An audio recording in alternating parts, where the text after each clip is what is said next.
resto do tempo você vai trabalhar, se divertir, sabe? Viver a vida e estudar.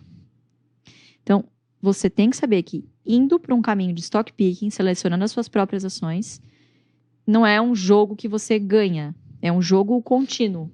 Você passou uma fase, você vai para a próxima. Passou uma fase, você vai para a próxima. Isso não tem fim. É igual você ter uma vida saudável, né? Exato. Quando você vira a chave, amigo, ou você vira a chave. Não tem voltar para os seus hábitos antigos, porque você volta com os seus problemas que você tinha de antigamente. É verdade.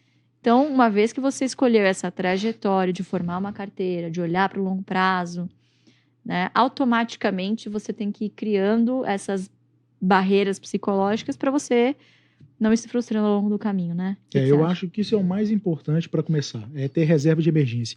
E assim, as pessoas podem pensar, pô, mas vocês do OGF, vocês não fazem reserva de emergência. Mentira, né, Lu?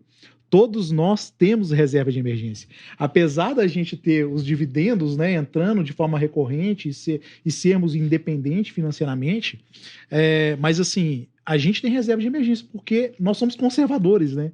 A gente tem uma estratégia, apesar de estar em renda variável, extremamente conservadora, porque assim, se tudo der errado, se talvez aquele fluxo não entrasse, todas as empresas pararem de pagar, a gente tem uma reserva de emergência. Isso é fundamental para qualquer pessoa que está investindo em renda variável. E isso que vai te dar tranquilidade. Tem até um caso de um cara que era amigo meu, médico, antes da pandemia, que ele tinha um monte de ação, não tinha reserva de emergência. Eu falei, cara, para tudo, vende o que você tem que dar um passo atrás, porque isso pode te prejudicar e você vai vender no momento que vai ser o pior possível quando acontecer uma crise, né? Ele, não, mas eu sou médico, eu tenho dinheiro, tenho renda garantida e tal, mas eu insisti com ele, ele acabou vendendo e constituiu a reserva de emergência. Passou um pouco, veio a Covid, ele simplesmente ele parou de atender, porque ele era clínico, né? E, cara, ele falou, graças a Deus... Parou de entrar, né? Graças a Deus que eu tive minha reserva de emergência, porque eu fiquei 6 meses parado, sem conseguir atender ninguém, e eu teria que vender minhas ações no pior nível possível, né? Então eu acho que isso é fundamental. Antes disso, se a pessoa está investindo, eu acho que ela tem que parar. A gente já falou com o pessoal no OGF várias vezes, algumas pessoas, eu estou investindo, não tem reserva de emergência. Eu falei assim, então para tudo. Você não tá no momento de investir, não é para você ainda. Você tem que dar um passo antes de começar a investir. Né? Mas uma vez que a pessoa construiu essa reserva, e na minha opinião é de no mínimo 3 meses, e depende de cada um, né? Aí é realmente o que a Lu falou, é comportamento. Né? Eu acho que quanto mais longe a pessoa ficar do mercado, do dia a dia, melhor vai ser. Porque isso não é o business dela, não é o negócio, não é a profissão.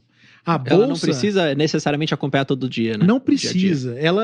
A bolsa ela é um instrumento para que ela possa melhorar de vida lá na frente e nunca vai acabar. É igual a Lu falou, você não está competindo com ninguém. O seu único rival ali é você mesmo. Né? E quanto mais você olhar no começo, mais ansioso você vai ficar. Eu sei que é difícil pra caramba. Principalmente para quem está começando. Mas quando a pessoa me manda mensagem, fala que está olhando o tempo todo, você entende que é muito um cara que é iniciante. Porque quando a gente tem uma bagagem, uma estrada de mercado, a gente não olha o mercado toda hora. Eu, por exemplo, hoje, você me perguntar, eu nem sei quanto que tá, eu não olhei nada, não tive nem tempo para olhar mercado. Então, assim, você vai vendo grama crescer, que é o que o Buffett fala, o Munger fala, vai ser um negócio bem tedioso. E é isso. Quando você chegar no tédio, talvez que você entendeu o que é o mercado para valer, sabe? É isso mesmo. Se você fica olhando a grama todo dia, você não vê a diferença. Mas se você abre daqui um mês, caramba, tá diferente.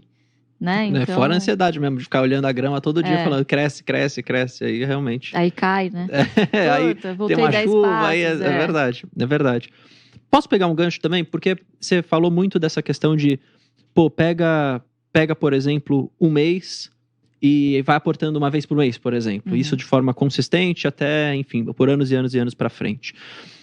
E aí eu queria até que você pudesse falar um pouco sobre isso, porque, de novo, é uma pergunta que eu recebo e eu passo ela para vocês. Que é assim, Bruno, eu tô ali querendo comprar, que seja, por exemplo, Banco do Brasil, e eu vi que o Jean ou que a Luíse falou para mim que eles não estão comprando agora, porque para eles esse preço não tá tão atrativo assim.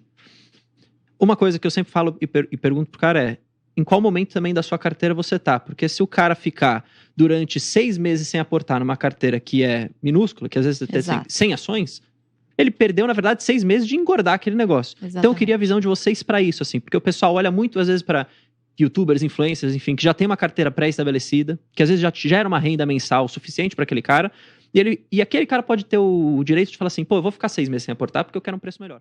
Se você gostou desse corte, saiba que tem vários outros no canal específico de cortes aqui da Genial Investimentos, que chama Genial Cortes. Então aproveite, se inscreva lá no canal, use o link que está aqui inclusive na descrição e aproveite todo esse conteúdo. Um abraço.